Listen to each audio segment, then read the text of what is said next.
Desde Las Vegas, Nevada, iniciamos con el programa Hablando de Bienes y Raíces con Castillo y sus invitados. Comenzamos.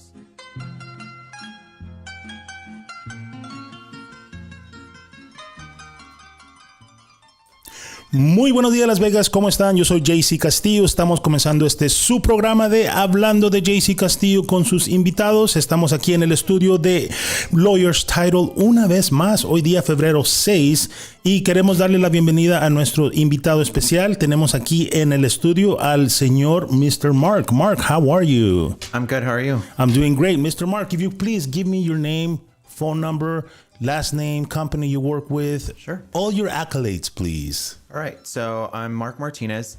I am a loan consultant with Loan Depot. My phone number is 702-278-8234.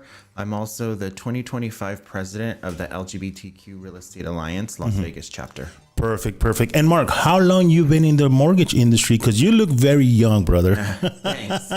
Good skincare, I guess. That's what, yeah. I've been in the business since 2009. Okay. Yeah. And how did you transition from whatever you were doing before to doing mortgages?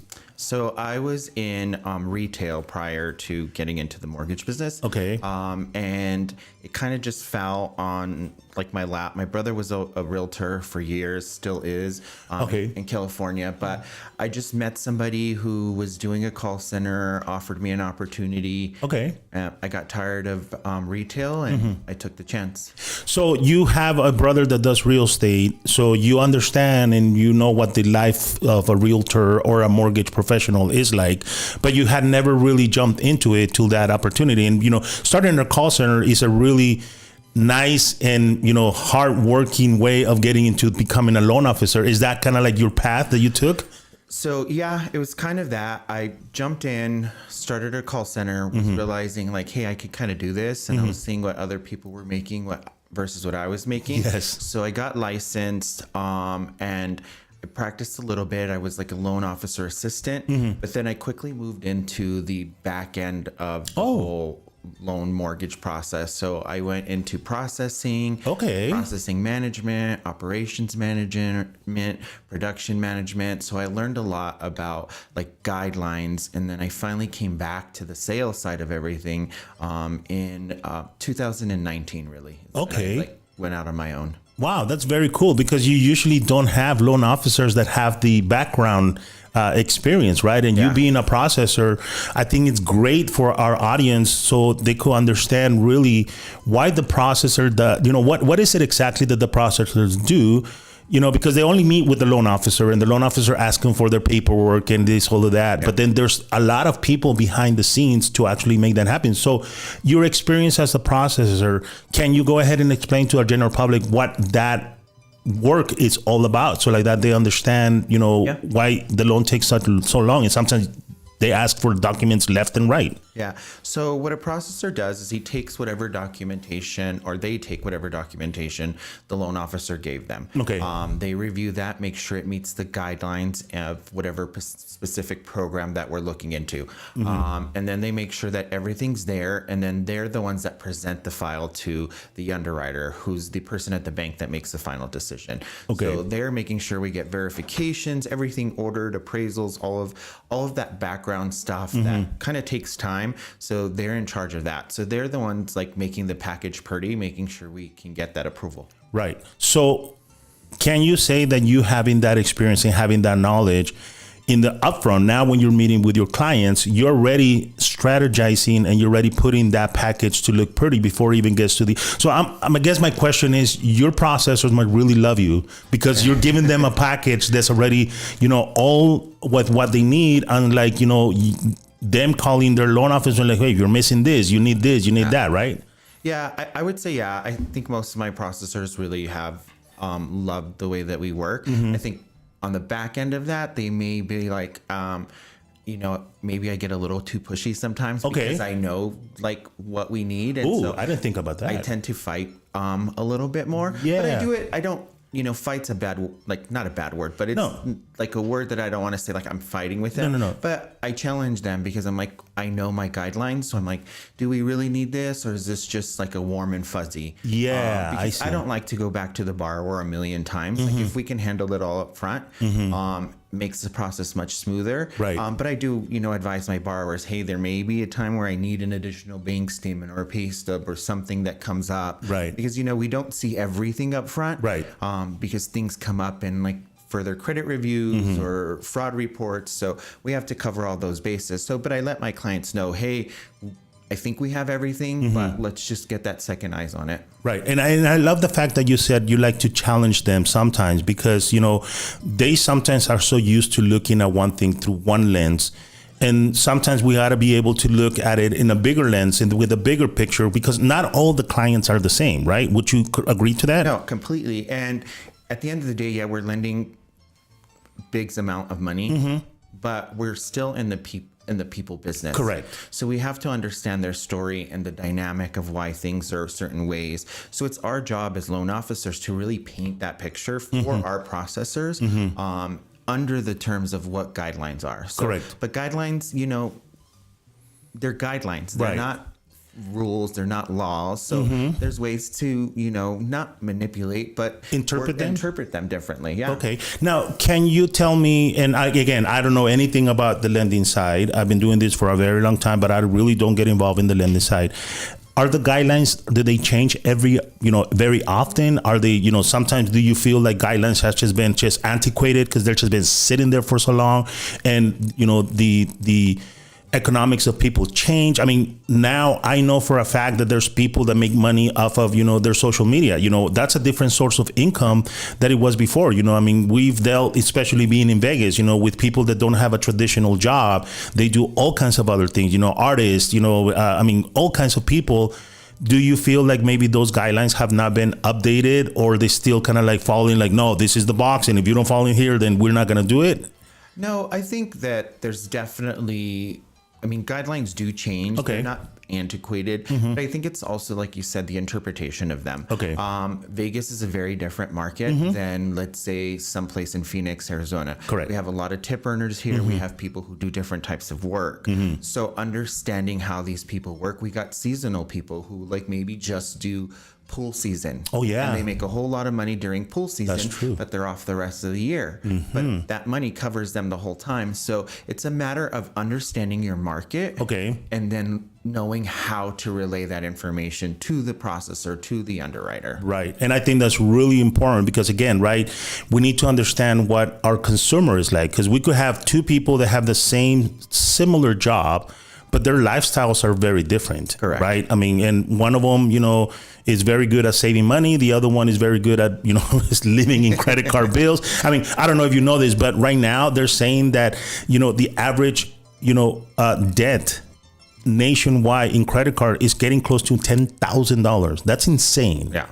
You see this all the time when you're pulling credit and you're looking at things, what kind of tip will you give to a consumer right now that maybe thinks, I don't know if my credit is the best, or I don't know if I should be able to, how can I start looking at a home if I really don't understand what my credit is like? What kind of tip would you give that to a consumer out there?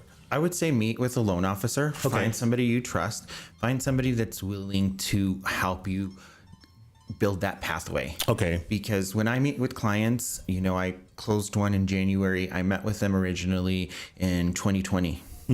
Oh, wow. That was the very first time we met in 2020. The market was booming. Right. People were ready to buy. They wanted to buy because interest rates were low, but they just weren't there. So I said, if I lay out the pathway and you commit to this job, I'll get you into a home. I can't promise you when because it's a matter of us working together. Correct. Well, they did everything they needed to do, and now they're first-time homeowners. Wow. So, meet with somebody, get your credit pulled, talk to them, figure out what it is that you need. Maybe it's just a matter of understanding credit. Especially, especially in the Latino community, we weren't really taught about credit or anything. Those are the things that like family members, our parents, grandparents, they took care of. We didn't have to deal with it. We just went out and either go to school, figure out your life. Right. But we weren't told about finances. Correct. So we don't know the importance of like how to pay your bills, when to pay them, how much should you be paying, how much should you have in a like balance towards limits and whatnot. So when you meet it with a professional now, they're able to help you with that information. It's not that they, people are dumb. It's just we never were taught. Right. We can know a lot about a lot, but those things are some of the most simple things that we don't get taught anywhere. No, and that is very true, especially like you said, Mark, in the Latino community, that's, money is a taboo. Yeah. We don't talk. I mean, there's a lot of taboo topics and we'll get into them. I know we'll get into them. But you know what? That is like something like, you don't know how much money your parents made. You don't know what, I mean, not that you need to know their account number, but, how does really financial, system works, right? You earn money, you spend money, and that's all you think. But there's really different ways that, we're not taught at a young age. Where I think now that's changing, right? We're I think that a younger generation, because they're here generation, right? They're looking at everything. They're starting to be a little bit more savvy. I mean, I know teenagers right now and young people that are investing in the stock market, even if it's $20-25, they're investing, and their outlook for the financial market, it's very different when you and I grew up, right? Correct. Yeah, and I think it's just because, like you said, it's all right there. So like when I grew up, we didn't have social media. No. We didn't have phones. So that information wasn't there. So we went out and we did what we needed to do. We played outside. Yeah. We came back when the lights were coming, the street lights were coming on. Yeah. So we didn't really bother in that information because it just wasn't presented to us. Correct. Like looking back, I didn't grow up in the most I don't want to say I was poor, but I wasn't rich. But I thought I was rich because I had everything I needed. Right. I never really, but that was because my parents worked hard. My grandparents worked hard to get me what I needed. Correct. But I didn't understand their struggle or what the story that they were going through. Right. And you know what, Mark, you bring up a really good point, right? We all grew up somewhere. We all have a backstory. You look very young to me. I mean, I don't want to ask you how old you are, but you're very young. And when you mention, we don't have social media and everything, it kind of puts us in the same age group because, I'm in the age group where, we played outside in our bikes and, we did our thing during the summer, and then we came back in and we played Super Nintendo and Nintendo because that was the only thing that was available, right? So we grew up in that generation that we had the best of both worlds, if you want to say that. But there's a lot of things that we were not exposed to. And, one of the things, like you said, was, financial education, right? It was never taught. It was never talked about, especially, la abuelita, right? It's like, I want money. I know, okay, dinero es la vida. It was a bad thing to want to have money and to be rich. And we only knew our circle based on what we knew. So where did you grow up, Mark? I grew up in East LA. Oh, okay. What part? Really like Boyle Heights area, part of East LA. Yeah. Okay. Well, I grew up in California. I actually, I was a little bit above you. Sorry. I grew up in Burbank, California. Okay, yeah. So, I was in the San Fernando Valley, but that's very cool. And, when you were growing up there, did you see a lot of real estate transitioning? I personally don't remember when I was young riding my bike in our neighborhood and seeing for sale signs of real estate. Do you recall anything? No, I don't recall that. It's kind of weird because you think about it, and I go back because my grandparents still have the same house. My grandfather lives there. Okay. And never once did I think, how did they get this? I mean, it was a big house. Yeah. But I know now that they've had it for years. But yeah, not until I started to go to college did I start to, I guess maybe then I paid attention to it. Right. Maybe it just wasn't a concern at that point where I didn't notice sales signs. Right. But I didn't. But as I got older, off to college and I would come back home, I would notice maybe that it was just the market was changing or people were moving out. Because around the time that I went to college, I know that was, if you're from California or Southern California, you know that the Inland Empire, Riverside, those places started to boom. So I think maybe the Chicano families that were living in East LA were starting to move away. Right. And it's interesting because, again, right, it's kind of like when you drive, when you go buy a brand new car, you all of a sudden you start noticing all of the same equal cars. But before that, you didn't even have any idea that they existed. And the reason why I asked that is because, when you grow up, a real estate professional is not in the target of, careers, right? I mean, you were talking about you went to college. May I ask, or can I ask you, what was you studying when you were going to college? So I originally went to school for psychology. Oh, okay. Being Chicano, my family was like, "Oh, you should be a doctor." So that's what I originally went to school for. Right. I finished that, but it wasn't anything that I really wanted to do. Yeah. And then I went to fashion design school, and I have a degree in fashion design. Oh, so you have 2 degrees? Yes. Oh, wow, very cool. Well, you know what, the first degree, right? It really helps because you have to be some kind of a psychologist when you're dealing with a lot of different people. And let's be honest, Mark. When somebody's buying a house, it becomes very stressful and very emotional because people don't know what they don't know. And, they're hoping that they're being, educated, or they're being, represented by their loan officer in a manner that makes them feel good. But let's be honest, buying real estate is a stressful job, Yeah, I mean, especially for first-time home buyers. I mean, it's stressful no matter what. But first-time home buyers, because they have no point of reference. Correct. So they don't understand why we're asking for so many documents. They don't understand, we're asking them for everything. We need to know their whole story. Yeah. And, I try to sit down with all of my clients, especially my Spanish-speaking clients, because I want to build that bond with them. Right. To let them know, hey, you can trust me. Because it's very important that our clients tell us the whole story. Like, what is going on? What is the way you earn money? Why are you spending it this way or this way? Correct. So that we can paint that picture, because it's all about painting a picture. It's all about, there's the guidelines. How do we fit this file into that mold? Right. And there's ways of doing it, but we need to know the whole story. Right. And, and it's funny, again, you mentioned another thing that, not only earning the first time home buyers trust, but then we add another layer because we're Latinos, and then we've heard, good stories about successful real estate transactions, and we heard a lot of real bad real estate transactions, and earning that trust from a Latino to a Latino, it becomes a little bit more complicated sometimes, because you're right, why you're being nosy. It's not that being nosy. It's just we got to go ahead and give an explanation to everything that's happening financially within your world. And that's something hard for people to grasp, that idea that I have to disclose. We mean everything. Yeah. And, again, right, some of our Latinos, familias, they don't have traditional jobs. They work Monday through Friday, in a W-2 job, but then, maybe Saturday and Sundays they clean houses, or they do landscaping, or they do they have a little puesto vendiendo tortillas, but they're willing to go ahead and do whatever they need to do to hit ends meet. And they need to understand that all of that needs to be explained. And sometimes, it's a little bit harder within a Latino family to understand that. But once they get it, they trust you for life, right? Yeah. And it's just about meeting them where they're at, because, I understand that hesitancy about telling us everything. Correct. It's because they most likely came from the same places that we came from. Right. Where they were taught to hold all of that information back. Yes. So now we're the ones trying to be like, hey, we're your friends, not your enemies. Exactly. You want this house? I'll get you it. Just meet me halfway. Right. And they get it. Once you build that relationship, and that's why I say I like to meet people in person.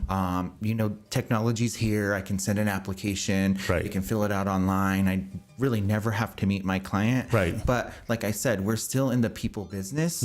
So I like to put a face, even though my face is on my, signature line. Yes. You don't get that. And especially for me, I'm more fair skinned. So, they just see Mark Martinez. They're like, does he really know Spanish? Is he just, using a translator or something? And then when we meet in person, then it's the comfort level that they start to build. Right. Y Mark, ¿hablas español? Sí, hablo español. Okay. No creo muy bien, pero sí lo hablo. No, that's perfect because, again, right, you need to be able to communicate. And I think in the real estate world, communication is key. I mean, you communicate with your processor, you communicate with your underwriter, you communicate with the buyer's agent, you communicate with the listing agent, you communicate with, with title, you communicate with everybody. And to be able to somehow communicate and translate literally all of that to the Hispanic community, it's a big thing. It's a big load in your shoulders if you really think about it. And I'm way better at speaking mortgage terms in Spanish than I am regular conversation. It gets in my head. I was my first language was English. Right. So, it's a lot of translating in my head when I have to have a conversation out in public. Right. And it's just the hesitancy. I'm a perfectionist. So I'm like, if I'm not saying it perfect, I don't want to say it. Right. But, I do it. Very cool. So now let's get into the next segment of your life, because I think this is the reason why I, wanted to go ahead and talk with you. You are the president of the Alliance chapter here in Las Vegas, right? Correct. Can you explain to me why that position for you has been so important? I was at your installation and it was a great installation. But I think we as real estate professionals need to understand a little bit more about, what's happening, especially now with this, policies that are coming down, about the equality, right? So can you tell me, you as the president, what is your role and your organization you represent? Yeah, so I'm the president of the LGBTQ plus Real Estate Alliance. Okay. And I think one of the most important words in that organization is alliance, because we're a community. We have those letters there, and I joke and I call it the alphabet mafia. But it's just a joke because it includes everybody. It includes you, who's one of our allies. That's where that word alliance comes from. And you guys are our most important aspect, because you guys are we can fight, but unless we have other people fighting along us, our voice isn't always going to be heard. Correct. And so what we do is we advocate for fair home ownership for all, regardless of sexual orientation, gender, race, because LGBTQ includes everybody. You know, there's white people, Hispanic people, Black people, Asian people. So we encompass all of it, but we're the only group that is being judged based off of who we love. Right. You're right. And so it's especially now, it's more important than ever to stand united with our allies and really fight for that. And so I'm the president this year. I've been involved with the organization for 3 years. Okay. I started off as a board member, went into treasurer. Last year was a vice president, and now it's my presidency. And I kind of fell into it. Okay. The organization came into Las Vegas in 2020. Okay. And I heard about it. I was sent an email. I joined the organization as a member, but never got involved with the board. Okay. So 3 years ago, a mutual friend, Nikki Bott, told me about it and said, "Oh, you need to come. You need to check this out." They had an event. I went to the event. She's like, "You should be part of the board." And I'm like, I don't know if I'm there. Right.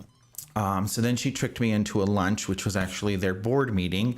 And just hearing it and seeing the people committed to the cause, I knew that this was where I needed to be. Right. Having been, a Chicano raised in East LA, coming out of the closet there, I knew that people's stories needed to be told. Right.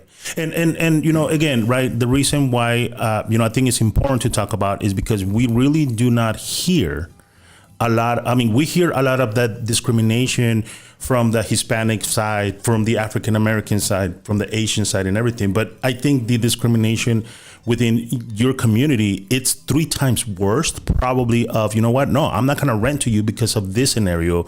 Right. And that is against the law from what I know. And educate me if I'm wrong, Mark. Oh, yeah. I mean, it violates fair housing, and it's a different thing.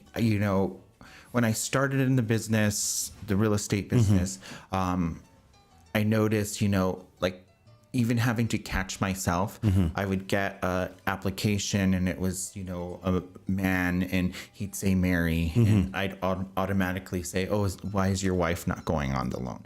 And those kind of little things are what keep the community, my community, from feeling comfortable about putting their money into this, because they don't feel that there's anybody who understands where they're at. Correct. And I would feel like I didn't ever have a problem explaining that when I would be put down married and be like, where's your wife? And I'd be like, no, it's a husband. But I can see why that, this is the biggest purchase of their life. Yes. So if we can't meet them at a level of where they're at, why are they going to trust us? Right. Would you say that we I mean, I think that we've come quite a bit, a long way from when, you were younger, right? Because it's a different mentality, especially from the Latinos. We were like, again, another taboo thing that you don't talk about and everything. But can you agree with me that this is just lack of education within the rest of our communities to be able to, just be so judgmental to people and not really see them as people, right? I mean, my old two next door neighbors, they were a married couple, older gentlemen, and they were the coolest people. I mean, they were the coolest neighbors in my block, and it's because you give them that sense of, hey, I see you as a person. They will be really nice, but not a lot of people are educated enough to understand that. Can you agree with that? No, yeah, I definitely can agree with it. And it's funny because there's like stereotypes. I grew up in East LA, but obviously LA is a big community. So Correct. I would hang out in West LA. I would hang out in Montebello, Burbank, and one of the funny things is even back then when, I was growing up and, 1920 when I came out, people would be like, oh, we need the gay couple to move into our community because it's going to bring up property values. And, it was kind of like a joke, but I mean, because of the stereotypes that the gay community has, right. we're careful, we take care of things, we bring a sense of maybe fashion or something. And I mean, it's true for some people, but it's like any community. I know straight people who I think have more fashion sense than I do, and I love the way they dress. But, it's those kind of things that it's lack of education and lack of maybe prior experience. Maybe you've never been around anybody that is, or that you actually knew were. Yeah. Because most of the time you probably have been. They just maybe haven't told you. Right. Or they're not overtly, out of the closet. So correct. It's a matter of understanding. And I think that will be a very tough way of growing up, right? That, you are holding yourself, literally your personality, you're holding yourself back just so you could fit into the, the mold of what everybody thinks you should be. And then now, having these organizations where, again, it's not like, you're going to party all the time, but you will be talking about very specific topics that concerns your community that, again, a lot of the agents and a lot of the real estate professionals might not understand because, we don't see it day to day. It becomes more powerful, I think, once we start talking a little bit more about it, having other organizations backing you guys up as well and really working together to make this thing happen, because we have all kinds of people, like you said, right? I mean, there's all kinds, African American, Asian, Hispanics, whites. I mean, everything falls within that, whole organization. And home ownership is the biggest thing, because we all know that being owner of real estate is your biggest purchase, and it's going to give you the most amount of money that you're going to be saving, right? Yeah. Well, and I mean, you just have to look at, we talked earlier about the struggles of where we came from and not really knowing what those finances were. Well, if you think about like the Latino community, I know you're a part of NAREP, and we see these people who have come up from, let's just say, minimal upbringings. Correct. And now they're doing this amazing thing. What pushed them was the fact that they knew they had a tougher situation in life, right? They knew that they had to work a little bit harder to get to that ground. Correct. Well, now you have a Hispanic or a Black or an Asian that also deals with sexual orientation issues. Now, that may have pushed them even more. Because they were already being challenged by the color of their skin. Now they're being challenged by the person that they love. Right. And so, I don't have the numbers right now, but if you look at the expenses and how much money, disposable income the LGBTQ community has, it outreaches a lot of other communities. So why aren't we, as real estate professionals in lending, in escrow, in real estate, targeting these communities in a way that meets them where they're at? Yes. And makes them feel seen, heard, and safe. Right. And that's the importance of what the Alliance is. We want to teach people how to treat people where they're at, make them feel heard, seen, and safe. That makes a lot of sense, Mark, because we all, at the end of the day, all communities have a dollar sign attached to us. Yeah. Right. I mean, there's amount of money that we spend with certain, places. There's, we generate wealth to a lot of other people. I mean, just look at what happened right now with this whole, thing from the Latinos saying we're not going to buy Coca-Cola. And they started, I mean, it showed that mass, income shift, right? And you're right, your community deserves the same amount of respect, just needs to be valued and needs to be and not even understood. Because I think that when people say, we need to we don't have to understand. I mean, there's nothing to understand. You're just you're just another person that, either wants to buy a home, wants to be treated fairly, wants to be, welcomed, right? And that makes a big difference. But again, that unknown, that, our ignorance of not wanting to approach you guys and get to really know you guys gives us that, that wall that we really feel like, it's easier just to not even worry about, that segment. But you're right. Your power of purchase is huge out there. So, when you're dealing with customers and you're dealing with homeowners, are they afraid sometimes to say, I don't want to live in this side of town because I don't know if they're going to be, or they really don't give a shit. Let's be honest. I mean, I'm sorry, but Yeah, I think now they don't really care. Okay. I mean, obviously, people have preferences on what side of town they want to live on, but they don't really care. I mean, I know when I went back to my hometown and this block that I lived in, I was talking to one of my grandmother at the time, who was still alive at that point, and she said, "Oh yeah," she's like, a gay couple moved in down the street, and she's like, they bought this house, and she's like, you should go walk down there and see. She's like, because they redid the whole thing, and my grandma was always accepting of me, never ever had an issue, but to see like that light in her eyes, like that excitement, that like, and I think it was a way for her to try to relate to me. And I think that's what it is, and I mean, that's East LA, and you have obviously an affluent gay couple moving into that neighborhood, rebuilding the house. I don't know if they still live there. They may have just rebuilt and moved out, but they lived there for a few years. I know that for sure. But, it's not about it. Yeah, it's about safety. We don't want to move into a place where, we're going to be judged all the time, but that's the whole thing. It's like, we're not out there, walking out and waving the pride flag every morning and playing music very loud and, shooting rainbows and confetti out of the house. So I mean, unless you get to know somebody, will you know who your neighbor is? I live in a community. I've lived there for almost 10 years.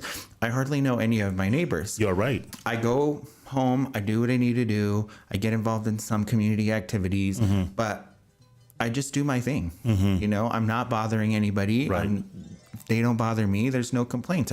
I want a place to live where if I wanted to walk around the neighborhood, I can. If I wanted to do something outside, I can. But for the most part, we live in Vegas. How much are we doing outside unless you have a pool? That's right. That's right. Yeah, because it gets 1,000 degrees out here. But, you are right. And let's be honest, in a general, in a just a neighborhood, this is as much as you really get to know your neighbors, right? You stand in your garage, you're drinking your coffee, and you're like, just waving at them. You really don't get to know them in a level kind of like when you and I grew up, right? I mean, I knew who my neighbors were. You knew who your neighbor would. We played in the neighborhood. So it was a different growing up in that different, environment. Now it's just like more, superficial, if you want to call it, right? You just want to kind of like wave to your neighbor, and you really don't know what they do. You really don't have that sense of community. But you guys, because of what you guys have been suffering, your community is really connected, and you guys really help each other out. And this is the reason why I wanted to invite you here, because I think that, our organization like NAREP needs to really stand with you guys and have educational seminars with agents to say, look, you know what? This is what this organization is all about. We want to make sure that, we are treated fairly, because everybody's looking for a fair treatment. And now with, our current, our current political scenario, it's everybody's being attacked, not just, literally everybody's being attacked. So it becomes a really big struggle for everybody just to, survive this type of times. But at the end of the day, we just want to make sure that, we all are in the same level. Am I wrong or am I correct? No, you're exactly correct. And I mean, it's one of the first conversations I had with my board after, the election and everything. And I said, we don't know what's going to happen, but it's our time to be able to stand together as a community, and partner with our sibling affiliates to say, hey, we're all here as one, united in this Las Vegas community, even if it's just within our community. Correct. And say, we're going to do things that benefit our communities. Right. And make sure that they get the protections they need, the education they need, that our real estate community gets the understanding, that education to say, hey, this is how I address these issues. Because now you're going to encounter people who are more fearful of doing these big transactions because they don't know what's going to happen. Exactly. There's a fear of the unknown right now. Yeah. And I mean, I pray to God it all works out. And, we can be prosperous and do stuff. But I also know that there's fear. We have a state law that protects my marriage, but Correct. They're going to challenge that in the Supreme Court. Right. So what does that do when I travel? Yeah. And you know what? That makes, honestly, that's a topic that I didn't think about it, but, home ownership, it does affect, same-sex marriages, right? Here in Nevada, we are protected, we're blessed. Yeah. Other states don't have that, right? And if they start reversing that, it's kind of like right now, I'm getting calls from our Latino community saying, hey, I'm not legal in the United States. I have an IT number. What happens to me if I get removed? It becomes a burden for a lot of unknowns, unfortunately, so it's things that, we have to understand. And I think this is why it's important to be part of organizations like this, because you guys have a connection to our sitting elected officials to protect certain rights, right? And which it kind of sucks because, we're like, we have to fight for our rights. It should be natural. But, unfortunately, the landscape of what's happening right now, we definitely have to stand our ground and say, we pay taxes just like everybody else, right?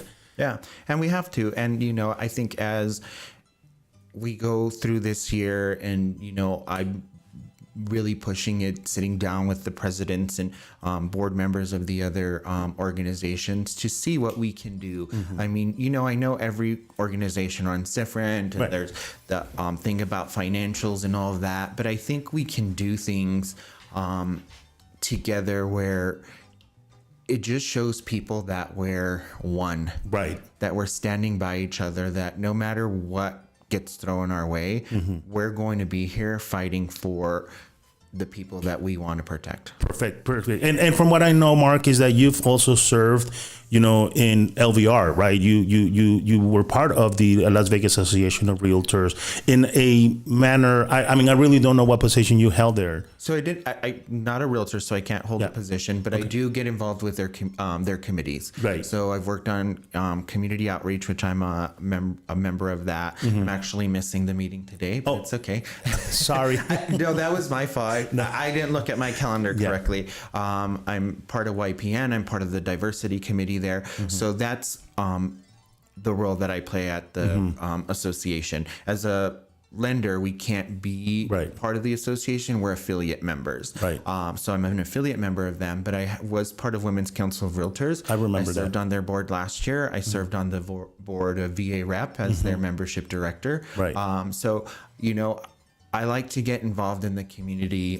I think, a lot of people who are new or have been in the business for a bit don't fully understand the organizations. Correct. They think, we just like to have parties and do this, but it's also about the education. It's also about the support and just creating safe spaces. I mean, if you're a Latino, you enjoy going and hanging out with other Latinos because they understand your culture. Correct. They understand where you came from. They understand if there was a struggle to get where you are today. Correct. I enjoy hanging out with my LGBTQ community because everybody's story is different, but we all have a story. Yes. And that's the thing, is everybody in this world has a story. It's just where that story fits. Right. And it's funny because you mentioned Women's Council of Realtor. Why were they created? Because they wanted to go ahead and, support all women in real estate.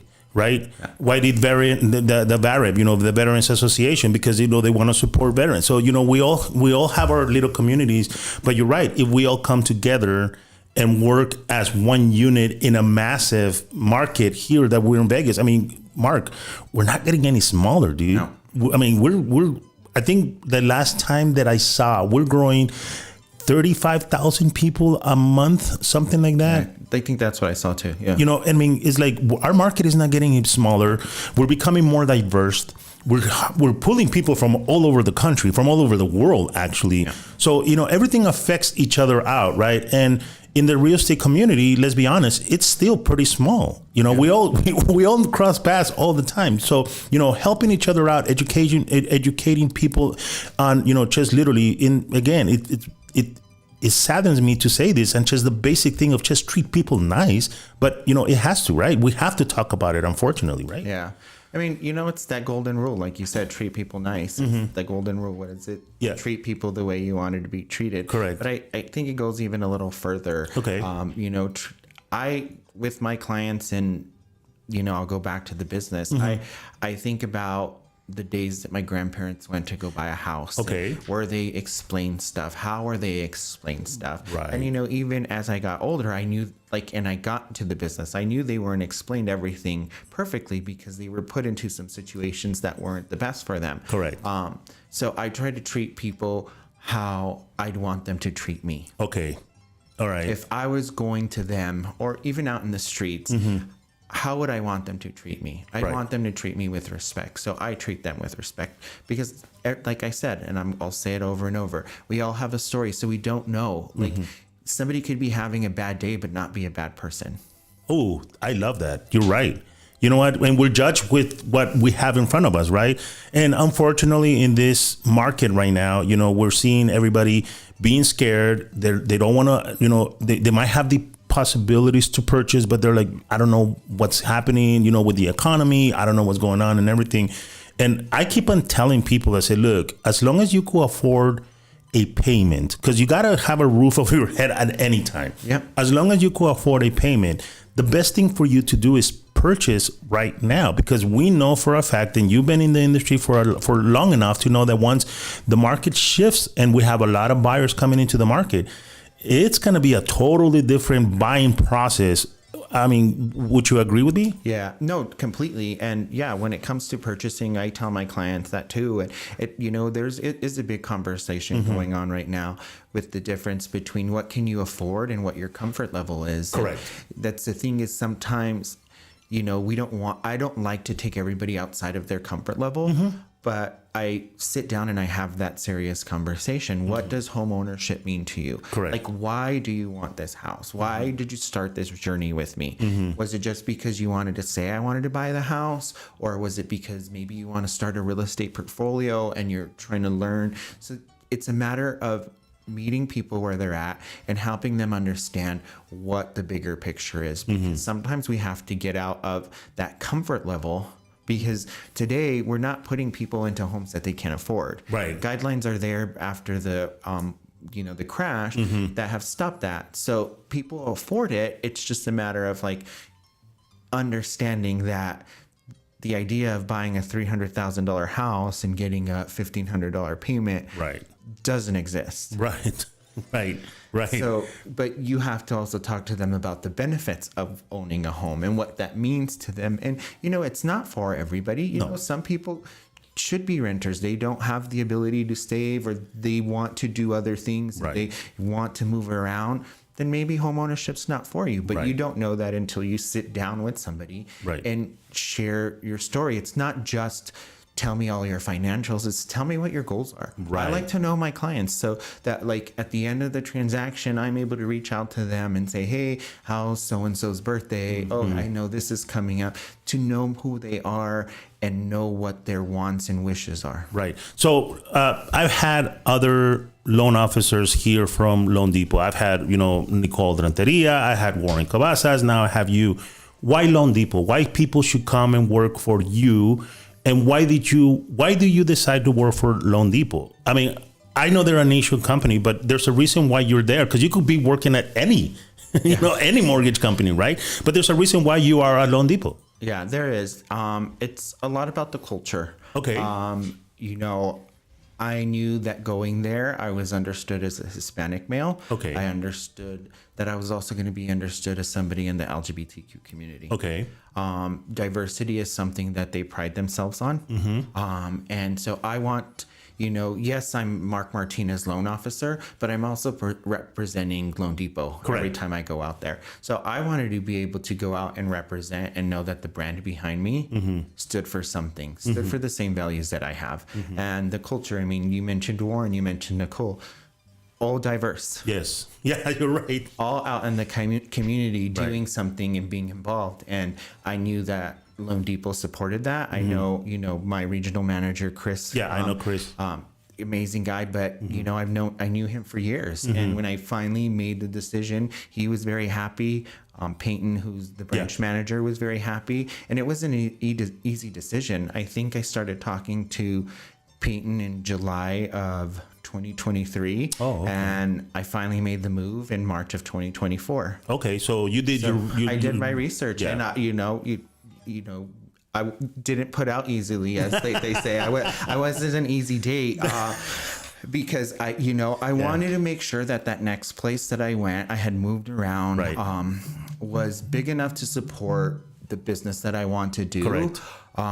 But like I said, also stood and supported the same values that I do. Right. And also you have to be, aligned with the organization or the company that you work with, because not only, they're accepting and they diverse, but also they have really good loan programs out there for first-time home buyers, for veterans. I was at San Diego when we did that NAREP thing, and you guys had somebody from Chicago talking about your VA loans, and I was like, oh my God. Then, Chris has talked to us about, the different, opportunities if you want to be an investor. You guys have so many different opportunities as, loan generators that, like you said, just because you might not fit into this one loan, you guys have hundreds, if not thousands of different products out there for different customers, right? Yeah. And I think the reason why they do that goes back to the fact that, they value diversity. So they know not every borrower is the same. Not every person that comes into our doors is looking for the same product. Correct. So they have to create a portfolio that suits the ever-changing market. And and they're constantly adding products. We have a national sales call every month where they talk to us what's in the works, what's coming soon. So us as the people on the ground, the front-facing people, we know what we can talk to clients about. We know what we can talk to realtors about and say, hey, we have these amazing products, but they also value our opinion. So if I'm hearing something on the street where, hey, some so-and-so's coming up with this new product, I could present it to my manager and he'd be like, hey, maybe this is something, and they can start to take that up to the next level and see if other people on the streets, we're a nationwide company. So we have people, like you said, in Chicago. I have friends in Loan Depot that work in New York. So we're all over the place, which also helps with, you don't know where your clients are moving. Especially in this community, we have people moving in, we have people moving out. So it's nice to be able to know people all over and have that national connection. Right. Very cool. And, one of the things that you were mentioning right now was, you guys have a lot of your internal products, and this question popped into my head, and I've had a lot of loan officers here, but, it hasn't really hit me. What has been that one loan that you're like, oh my God, I don't think I'm going to be able to do this. And then all of a sudden, talking to your colleagues, somebody says, well, maybe this will work. And then all of a sudden you take that loan from, man, it was not going to happen, to you're handing keys at the end of the transaction. Do you have a transaction that pops into your mind like that? I know I'm putting you in a spot. I have a few. I've done I-10 loans where, I've talked things out. I did a loan last year on a veteran who, very sticky situation, how he was earning his money. He was moving here, going through divorce, very sticky stuff. But, the good thing, like I said, why I chose Loan Depot was the culture. Because even though those other loan officers, like you mentioned, are out there doing the same thing, I don't think we're going after the same business. So they were sharing their knowledge with me, and together we figured it out and we got the loan closed. And it's not like, sometimes we get stuck in our own head trying to figure things out. Yeah. Sometimes it just takes a different set of eyes to say, hey, did you think about this? And we could have, but we're so stuck on trying to be like, I need to get this loan closed, that we forget about opening up that box a little bit more. And the great thing is like I can step outside my office and go sit in Nicole's office. I'm like, hey, have you ever had a situation like this? Right. And there's no competitiveness. And I love that. I really do love that, because I see it. When I walk into your office, every single person, I mean, Christy, Peyton, Warren, everybody that sits there, you guys are all a big team. And you guys are being led by, Chris, which is a great leader, right? That makes a big difference when, the tough gets going, right? And we know for a fact, Mark, that, everybody's talking, oh, the refi boom is coming. It might come, but it's going to be a while. Right now, we really have to be very strategic on educating our consumers on how to prepare themselves. So if there's somebody out there listening to us, watching us right now, and they're in the fence of, should I buy? If I'm a first-time home buyer, I'm sitting with you across your desk, and I'm like, Mark, you know what? I think I might have good credit. I have $10,000 saved in my account. I make, $85,000 a year. Should I buy? Because that's literally the conversation you have every day with people. That should I buy should be like, instead of how can I purchase, right? What kind of conversation would you have with me if I was that person sitting in front of you there? Well, I try to get the full story. Okay. They give me that information. We do soft credit pulls. So I can pull their credit with no hit to them, and take a look at everything, because they may, have good credit and they may make decent money, but have they outspent themselves? Is their debt already too much? Okay. So, that question of should I buy changes with every person. Okay. I think people should buy if they know that they're at that point in their lives where they're ready to make that decision. Okay. And I don't ever pressure anybody, and even if I know that they qualify, I'm not going to pressure them. I'm going to give them the tools and paint the picture for them and listen to their dreams and what it is that they want out of home ownership. And then they make that decision for themselves. Right. Because it shouldn't be me making that decision of should you buy. It should be you, because this is your house that you're going to live in. How bad do you want this house? What is it that this house is going to give you? Is it going to give you a sense of pride? Is it going to begin your way to generational wealth? Is it going to give you more than just saying, I have a roof over my head? Because you can continue to pay rent at the place and have a roof over your head. Right. Yeah, you're have to deal with landlords, but you can still do that. Yeah. But what is this ownership of a home going to give you? Right. And if it's going to give you something more than, oh, I have keys to a new house, then yes, you should buy. Dude, I love that answer, because that just goes to show me that you are not a salesperson. You are an advisor. Yeah. You're advising them and really saying, hey, what is the ultimate goal for this, right? Do you want just some, do you want a shiny car? We'll sell you a shiny car. But you're like, no, this is a lifestyle change. Let's think about this. When people buy homes, their life changes. You become a homeowner, you understand a lot more of the pride of being a homeowner. And I think that's something that, Mark, we probably has lost in the last couple of years, because it has become so transactional, right? You buy a house and everybody, you got that, and I'm sorry, and you guys know who you are. You got that monkey on social media, like, oh, you should buy all kinds of properties, and then you're gonna. But we're taking the human factor out of it. Why is it that you're really buying? Is it because now you have a baby on the way and you want to give him some kind of a backyard? So having that conversation, I think, is really, really key, Mark. I applaud you for that, because I've heard a lot of loan officers here, and they're like, you know what? Yeah, we just want to make sure they want to buy, but literally, what's the purpose, right? And I think being in a role of a president of an organization, now you're more intentional. Would you say that from when you were, 4 or 5 years ago when you first started in the career?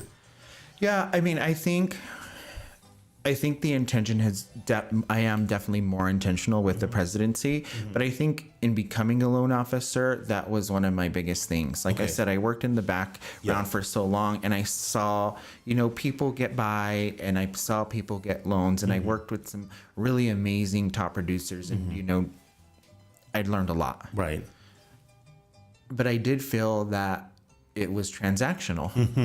Were you getting to know your client? Right. Were you knowing what their wants, wishes, hopes of the future are? Right. And that's the bottom line. Should you buy? yeah, if you're ready for it. Right. Not everybody's ready for it. Right. But I'm not the one who can tell you. You know, I know how to structure income. I know how to structure a file to get to you to where you need to be. But are you ready for that? Right. And I think that's the I think that's really the answer, right? If the person that's thinking of buying, they really need to be focused on, why am I purchasing? Am I purchasing because it's investment? Because then, you know, your loan structure is going to be different.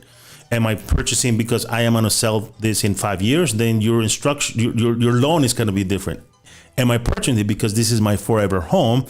Then your loan is going to be structured differently. So having those conversations are really great. And, you know, I think that the people that are sitting right now, they're watching us, there are, you know, probably going to view the show later, because I've got a lot of people that throughout the day get to see it. They really need to identify and say, you know what is it that I really want to do when I purchase my home? You know, what is it? And having conversations with professionals like yourself, I think it's key. I love it that you are, you know, in this industry. I love it that you take a lot of pride on how you service your clients. And so far, I think everybody that has come into the podcast, they all have the same mentality. Like, dude, we just want to help. Yep. You know, we just want to educate. Right. We know what we went through. All of us have been in the industry longer. What happened in the 2008? Well, that's what all the rules and regulations changed, which is now it's a big benefit because it's more protection for the consumers. So, Mark, I really want to thank you. Believe it or not, the hour is gone. Oh, wow. That was quick. That was quick. You know? So, Mark, again, if you want to give me your name, your last name, company you work for, social media tag, I mean, however people want to get a hold of you, I would love that, Mark, please. Yeah. So once again, Mark Martinez with Loan Depot. I'm on Instagram at Mortgage Magic by Mark. My phone number 702-278-8234. Send me a text, find me on social media, reach out, have questions. I'm more than happy to answer anything. Perfect, Mark. Well, I thank you very much for the opportunity to be here with me. My name is JC Castillo. You could go ahead and contact me outside of the air at 702-416-4302, 702-416-4302. Again, I represent Lawyer's Title. And like I always tell you, if your agent or telling you, hey, we got to choose this title company, you as the consumer have the right to choose the title company. So please don't be afraid to say, hey, I listened to this crazy guy, the Lawyer's Title. I want to go do business with him. I would really appreciate it. And like I always tell everybody, please behave, treat each other nice, because it doesn't cost anything. We will be here tomorrow. Tomorrow, we will have 4 immigration attorneys talking about what's happening in this market. So you definitely want to tune in as well tomorrow. Love you guys. Take care. And we will be here next show.